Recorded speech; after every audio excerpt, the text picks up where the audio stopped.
How are we now? Welcome to the shed. Well, we have an imposter. Well, we don't. We have a new daily rider, hopefully. 2001 Triumph Legend, 20,000 miles on the clock, but hasn't been run for around about 7-8 months, I think. So first things first, put the battery on charge overnight, and then tried the electrics, seeing if everything works okay.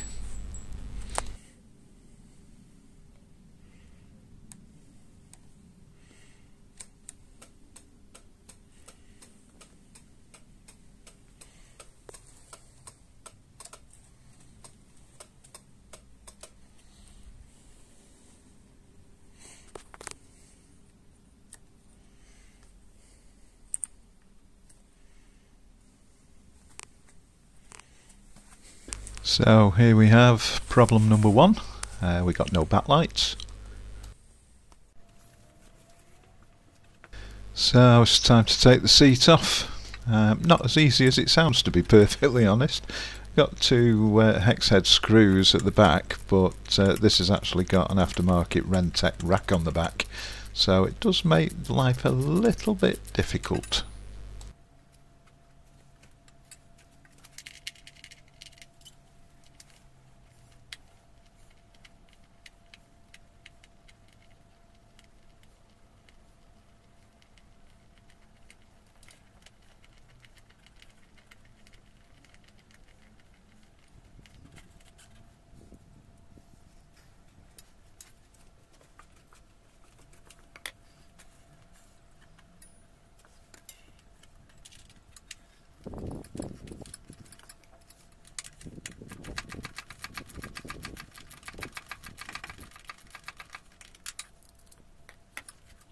But we did get there eventually.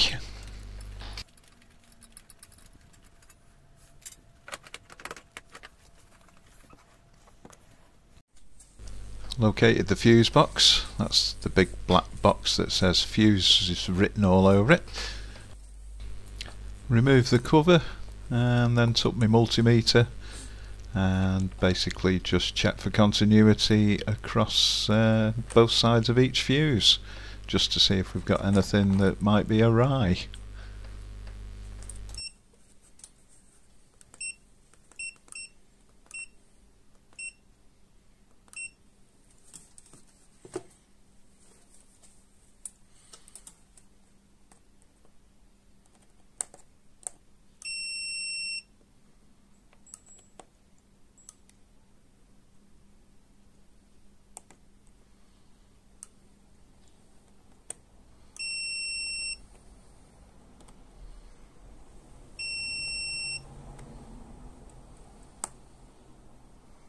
So there we have it, second fuse along, and we've got no continuity, so obviously the fuse is blown or we've got a slight problem, and it does say for the tail and stop light, and it has blown, so time to replace with a new one.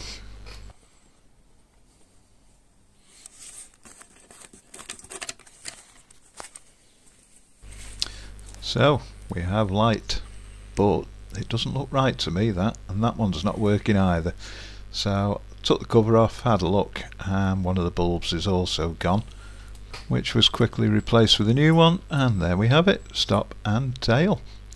And I've also replaced the bulb in the number plate light, so that's working as well now. Next job on the cards were to empty the float bowls on the carburettor, see what the state of the fuel's like, and I must admit it's like new and it smells perfectly fine, so I don't think we've got an issue with old petrol. So I thought I'd have a go at starting it. Choke on.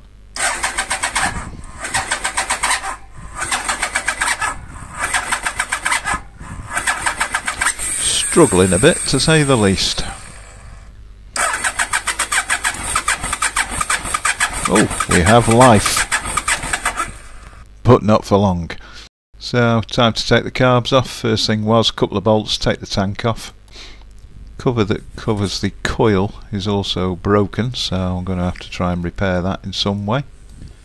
Had a look at a manual online just to see how this thing came apart, because I've never done it before. Quite simple, really. Well, getting the airbox off was simple, the rest of it wasn't.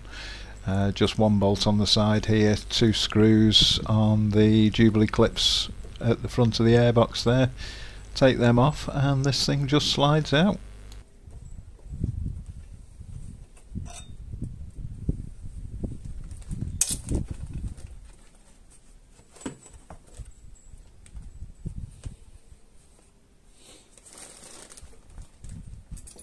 Next part was just double checking, making sure where all the pipes went before I actually moved anything. Just decided to shift these couple of pipes out of the way. They're only drainage pipes anyway. The little bell you keep hearing is actually on the clutch of the bike, which seems very strange, but me being me, I keep thinking to myself, shall I take it off? And then I think, no, it must have been a good luck charm for somebody, so I'll leave it there. It's going to annoy the hell out of me. Next part was undoing the clips on the front of the airbox and on the back of the carbs.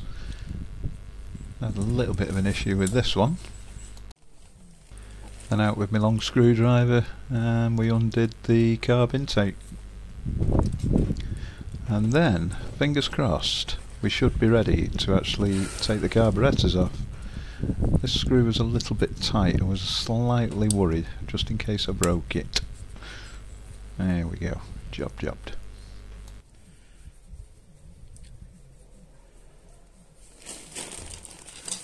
Then it was round the other side,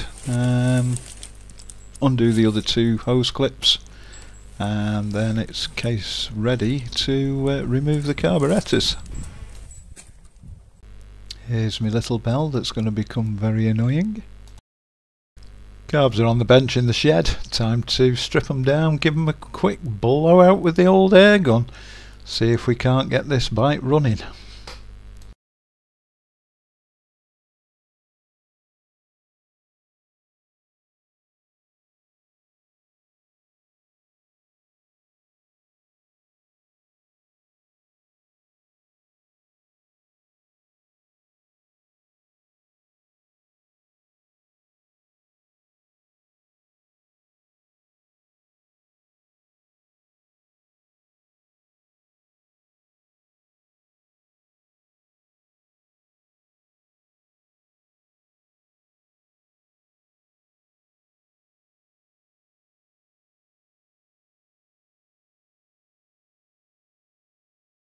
Realised the compressor hasn't been run for ages, had to fire that one up. Not too early in the morning this time neither, so it won't upset the neighbours.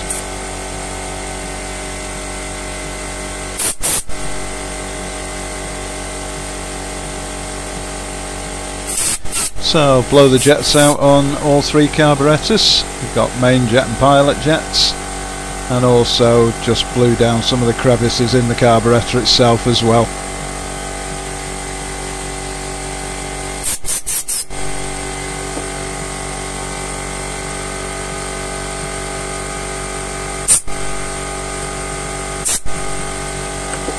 Now it was at this point that I realised I'd got a part that I didn't know where it had come from. At first I thought it was off the pilot jet, but scour over Google and we actually found that it lived underneath the main jet, so job sorted.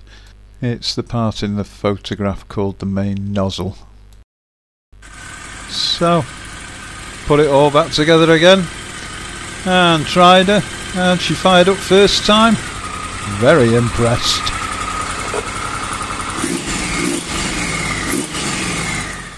So there was only one thing to do, and that was to take it for its inaugural Baxis ride.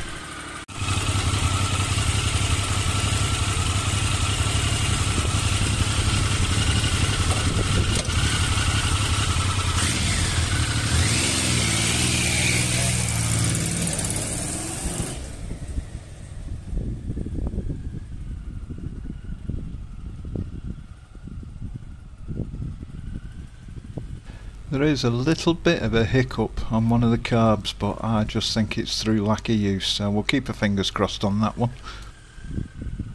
And I think it might be time to book her in for an MOT.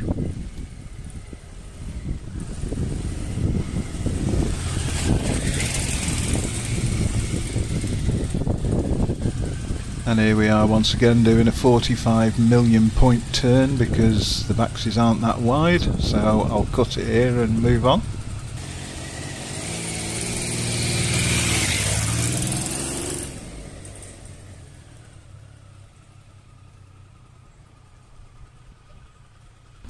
Well, after about 15 years of waiting for a Triumph Legend, I've now got one. I hope it lives up to all its expectations.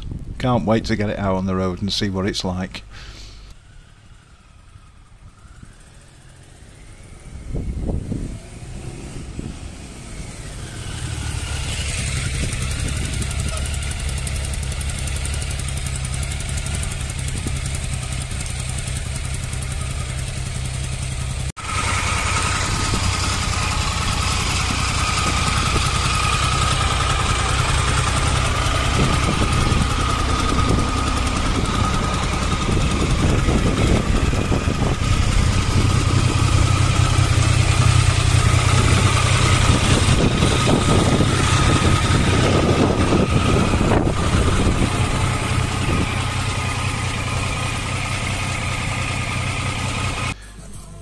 All I can say is thanks for listening, thanks for watching, and we'll see you on the next instalment.